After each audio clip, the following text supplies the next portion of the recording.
Hello and welcome to Project Management House. In this section we will learn important information about the PMP exam. The first part is how to apply for the PMP exam. What are the PMP eligibility requirements? Who is eligible to take the PMP exam and what is the sequence for obtaining this eligibility? First of all, let's talk about the educational background. If you have the secondary degree, you need minimum 5 years experience of non-overlapping experience in project management. 5 years means 7,500 hours of non-overlapping experience. And 35 hours of formal training from an authorized training center from the PMI.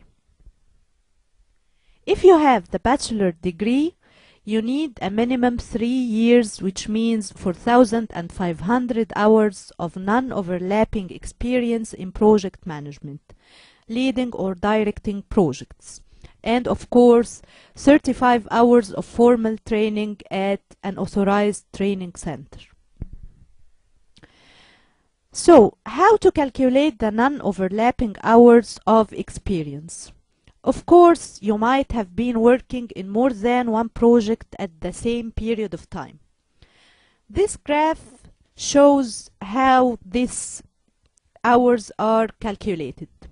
For example, if you are working from Jan to April in Project 1 and from Feb to June in Project 2, then the duration of Project 1 will be calculated from Jan to April, then Project 2 to be calculated from April to June. This is how we calculate the non-overlapping hours of projects.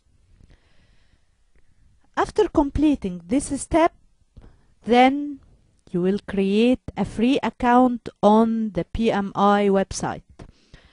You will go to www.pmi.org, then create the free account. At this step, take care that your account name should be the same as your name on the ID that you will bring on the exam place. This is very important. Then you may apply for the PMI membership. The PMI membership is for $139 for 1 year, then it is renewed. This membership allows you to access the PMI library with huge sources of books and information. Then you apply for the PMP certification from the certification button on the website. Remember that you can download the PM handbook that contains all the details about your examination from this website. Also, you can save your application and continue completing it later. But take care that incomplete applications are saved only for 90 days. Once you started your application, you can't cancel it. Then you should ensure you entered a valid email address and write a valid contact details for you and for the reference persons you entered, because PMI may contact you or any of them at any time prior to your examination. If you are not a native English speaker, you can request a language aid that is for free for all people who are applying for the exam. Then, after submitting your application, it is subjected for a review from the PMIs that takes around 5 working days. Then, PMI requests you to pay for the exam. Examination fees for PMI members is $405, while for non-members it is $555. That means if you are a member in the PMI, you will pay $139 for membership and $405 for examination.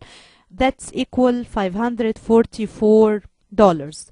This is of course less than fees of non-members. In addition, that membership allows you to take a discount if you didn't pass the exam from the first time. You will be having a discount on re-examination. The re-examination will be for $275 for members and $375 for non-members. So you save up to $100 if you fail to pass the exam from the first time. Then the PMI check your eligibility to apply for the exam.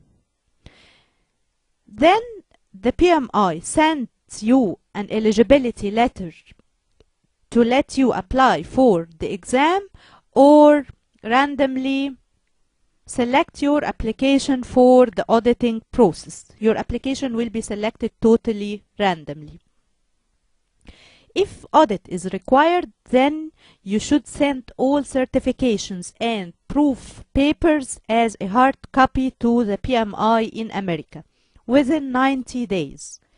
And then it takes around 5 days to 1 working week for this auditing process. Then you are eligible to register for the exam within 1 year after these 2 steps. Then PMI sends you the Prometric Test Center website to select the exam date and time from this website. And also remember that the PM handbook that you download from the website contains all information about the test centers at your country and city. After this step, you will go to the exam place at the exam date, and you will take with you only 2 things: your eligibility letter and your ID. And remember that this ID must be a valid one with your name written in English and a personal photo with your signature. Of course, all these items are found on the passport. But if you have another ID that doesn't contain all of this information, you can use a secondary ID card like a valid credit card with signature. Remember that you are not permitted to bring any belongings to the exam place. All your belongings will be placed in a locker, and you'll take the key of the locker with you in the exam room. You will enter the exam room only with the key and your ID.